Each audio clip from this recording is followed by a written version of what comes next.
We are here at the March booth with Gary Costello, F-Class World Champion, and Tim Vaught on the right here, U.S. F-Class Mid-Range and Long-Range Champion. Welcome, guys. Thank you, John. So one of the reasons they're here at the March booth is they had a huge role in developing some of the new reticles for the March Majesta, and they're going to walk us through from different perspectives why each reticle might be the choice that you want to go with. The big thing to remember is that reticles are a very personal choice. We all have a slightly different way of shooting. We're going to choose different discipline ways, and we're going to have different mentors that teach us in different ways.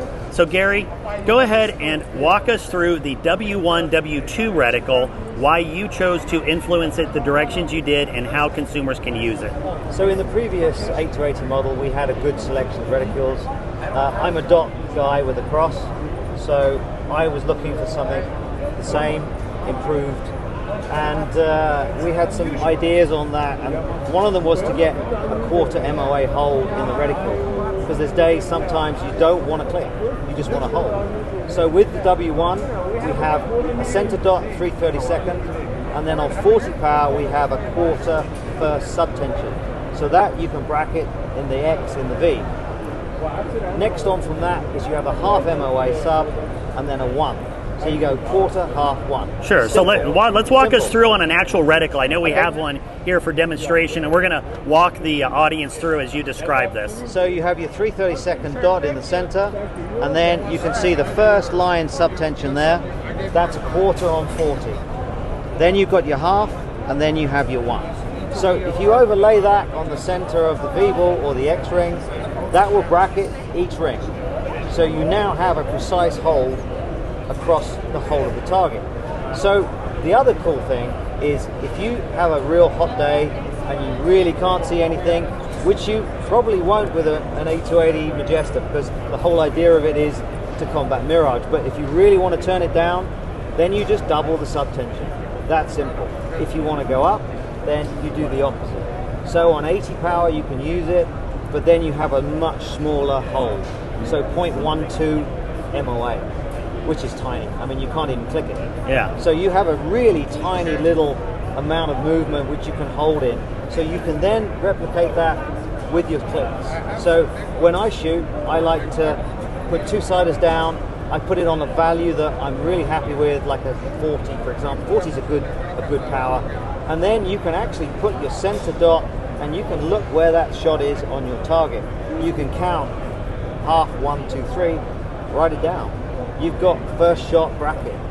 Then you put your second shot down. If it's the same, you've got your average wind. You can start. You're ready to go. So in that context, it's a simple reticule.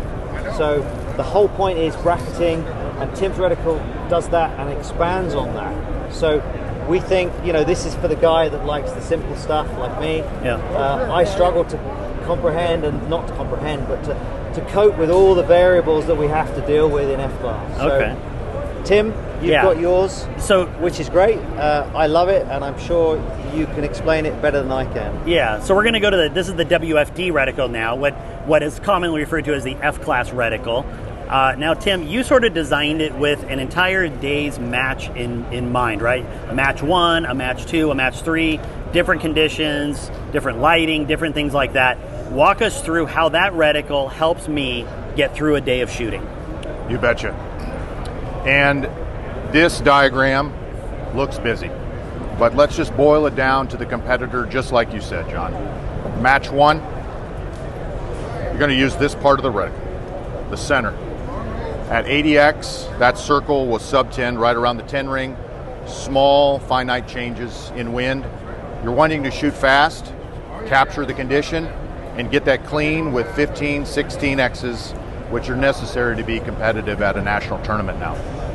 Match 2, the second part of the reticle. This red reflects the portion of the reticle that can be illuminated.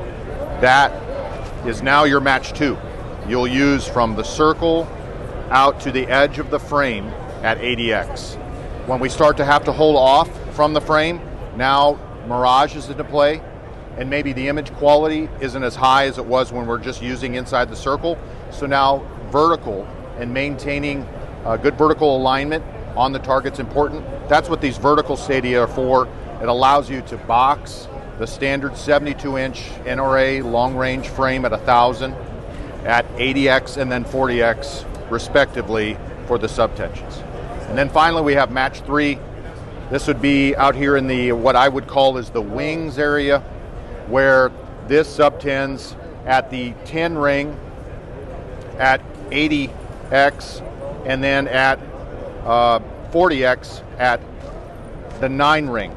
So this allows you to, before applying a wind bias in your siders, say now the wind is up near 10 to 15 miles an hour, potentially 20, it's violent and switching. Before introducing a wind bias on your scope and potentially becoming lost on that bias, you simply park this reticle out here, hold off, and try before you buy. Additionally, that allows you to coalesce that, co-locate that against your competitor's 10 and 9 ring to help you with your vertical hold. And that brings up a good point. Because of how the Majesta is designed, it has a wide-angle lens. At 40 power, you can actually get 4 targets on each side, and on 80 power, you're going to be able to get into the 10 ring of your neighbor targets, both giving you an opportunity to use it as an additional indicator and hold-off point, right? That's an excellent point, John. Of course, every range is configured maybe just slightly different, but at our most common range here at Ben Avery, it just so happens to work out with the 72-inch target spacing and the spacing they have between the frames. This field of view should, at 80x, just be able to clip your competitor's 10 ring on the left and then on the right as well. When you move that out to 40, you'll be able to see that same picture, but it'll be 4 targets left and 4 targets right. Okay. So, something that I think as people watch this video and they look at the reticles, they think that, well, one of these is going to be a magic button. I don't have to do any work. People need to understand, using a reticle is like any other tool. It takes practice. You have to get out there. You have to work with it. So whether you choose the W1, W2, or you choose the WFD, neither one is going to be something where you instantly are going to be able to utilize it. It takes practice, and especially somebody like Tim or Gary, we are talking thousands of hours to reach a world-class level like they're at, and it doesn't mean that they're just going to grab this reticle and make it work. You've got to apply it, you've got to understand how they each work, and then figure out which one shoots your shooting style the best. So, Gary, Tim, anything else you'd like to add? So, when we shoot competitively in the level that we shoot, percentage value on X count is what we're after. If you can get 1 or 2 more, then you could win, as opposed to becoming 4th or 5th. So even if this gives you a little small advantage, it's worthy at our level, because what else are you going to do? You can try and shoot as good as you can. If you can see it and it's clear and you can hold for it, then hopefully you can hit the center more than anybody else. And awesome. to further speak exactly what Gary talked about, that's where this Majesta, with its image quality and field of view, those two can be leveraged together based off the conditions. For example, that match 1, where we talked about where we need to make very small aiming corrections near the center of the reticle, that's where I think the Majesta can be a scope like that can be a small competitive advantage. Additionally, now as the conditions begin to degrade and you decide to back off the magnification, now the field of view allows you to see trends on your competitor's targets, and also pick up other signs of wind deflection on the range, whether it's just an extra flag or just an extra puff of impact off the berm with a dust plume. All those little things can add up to make just a point or two of difference. If you do that over a 3 or 4 day aggregate, that can stack up. Absolutely, and that wide angle, again, just really comes into play. You might just be able to see that edge of a flag, the edge of a bush, something that you wouldn't have been able to see without that extra wide angle, right? All right, well, guys, always awesome seeing you. Thanks for talking. Thank you, guys have a good day. Thank you, John.